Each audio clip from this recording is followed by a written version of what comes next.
Bonsoir à toutes et à tous. Merci d'avoir été très nombreux à me suivre sur ma chaîne YouTube ces derniers jours. Donc aujourd'hui, je viens réagir par rapport à quelque chose qui m'est arrivé tout à l'heure à Paris, dans un centre où je devais faire des cours d'anglais avec mes élèves. Donc vers la fin du cours, il y a eu un groupe de jeunes qui habitent dans le quartier qui sont venus voir le directeur du centre pour lui expliquer qu'il voulait que je m'explique sur ce que j'avais dit par rapport à Champigny. Donc, ils se sont sentis visés par la vidéo que j'ai faite sur Champigny, où j'ai dénoncé la violence en banlieue parisienne, à Paris d'une manière générale, et où j'ai expliqué également que cette violence était pour la plupart du temps perpétrée par des jeunes de couleur noire et arabe. Donc, c'est une position que j'ai défendue et que je ne change pas d'avis, je la maintiens parce que c'est une réalité qui est là. Je n'ai rien contre eux. Moi, je suis de leur propre communauté. Je suis sénégalais, noir, africain, fier d'être ce que je suis, un noir, fier d'être un africain, fier d'être un sénégalais.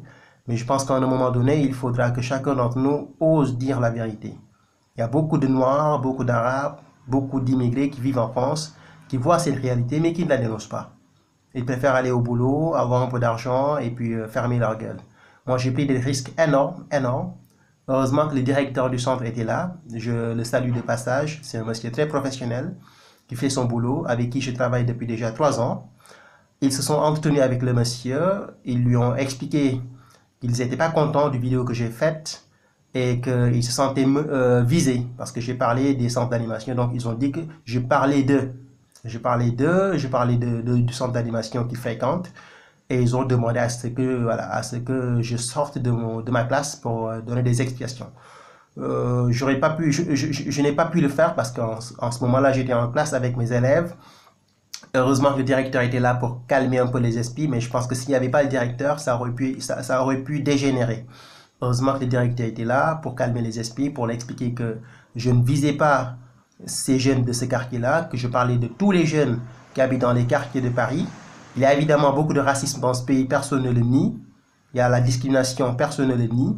Mais il y a également une délinquance perpétrée ou bien commise par des jeunes qui sont d'origine immigrée, qui sont pour la plupart des Africains subsahariens ou des Africains du Maghreb. C'est une réalité qui est là et je ne recule devant rien du tout, je le dis et je maintiens mes propos. Donc heureusement que ça s'est ça s'est bien passé parce que avant la fin de mon cours, ils sont tous partis. Les quelques-uns qui restaient dans la salle informatique n'ont pas voulu me parler. Donc le directeur les a appelés devant moi pour qu'on essaie de s'expliquer un peu. Ils ont refusé de venir, ils sont restés là-bas. Donc il n'y a aucun problème. À la fin, j'ai parlé avec le directeur qui m'a fait savoir que les jeunes voulaient avoir un débat avec moi. Un débat peut-être qui sera filmé. Moi, je suis ouvert à tout débat, il n'y a aucun problème. S'ils veulent un débat avec moi, ils l'auront, il n'y a aucun problème. Je maintiens ma position, qu'il y a une violence qui est perpétrée par des jeunes noirs et arabes. J'en fais partie, je fais partie de cette communauté-là. Je ne peux pas rejeter ma propre communauté. Je ne suis pas un vendu. Je ne suis pas un, comment ils le disent, un bounty, etc. C'est juste que je vis dans ce pays, je vois une réalité qui me fait mal, très mal d'ailleurs, et que nous voyons tous. Et je pense qu'à un moment donné, il faudra que chacun d'entre nous accepte de voir la réalité, car c'est une fois que nous acceptons de voir cette réalité, c'est à partir de ce moment-là que nous allons pouvoir trouver des solutions pour régler ce problème. Donc voilà, ça s'est passé comme ça. En plein cours, ils sont venus, ils m'ont montré la vidéo. Donc il y a quelqu'un qui est venu frapper à ma porte, assez durement d'ailleurs, assez sévèrement. Quand je suis sorti, il m'a dit voilà, toi tu fais des vidéos sur nous, nous on fait pas de vidéos sur toi. J'ai pas pu lui expliquer parce qu'il y avait mes élèves qui m'attendaient. J'étais obligé de refermer la porte et de continuer mon cours. Mais je peux vous assurer que pendant toute la durée du cours, j'étais pas tranquille, pas du tout, pas du tout.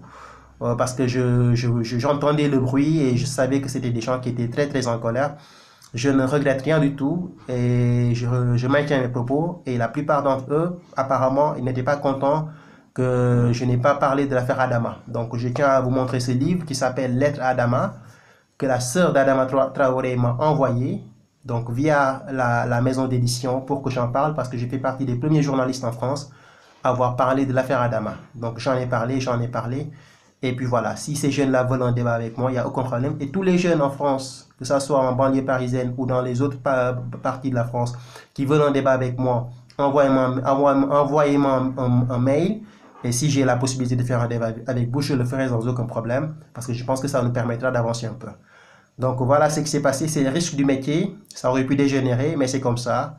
Je ne regrette pas d'avoir fait ces vidéos et j'en ferai beaucoup à l'avenir.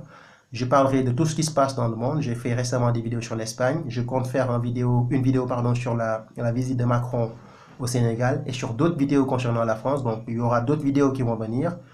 Donc merci à toutes et à tous. Je tenais juste à vous informer de cette affaire, de cet incident et j'espère qu'on se reverra très bientôt. Merci à toutes et à tous et à très bientôt. Au revoir.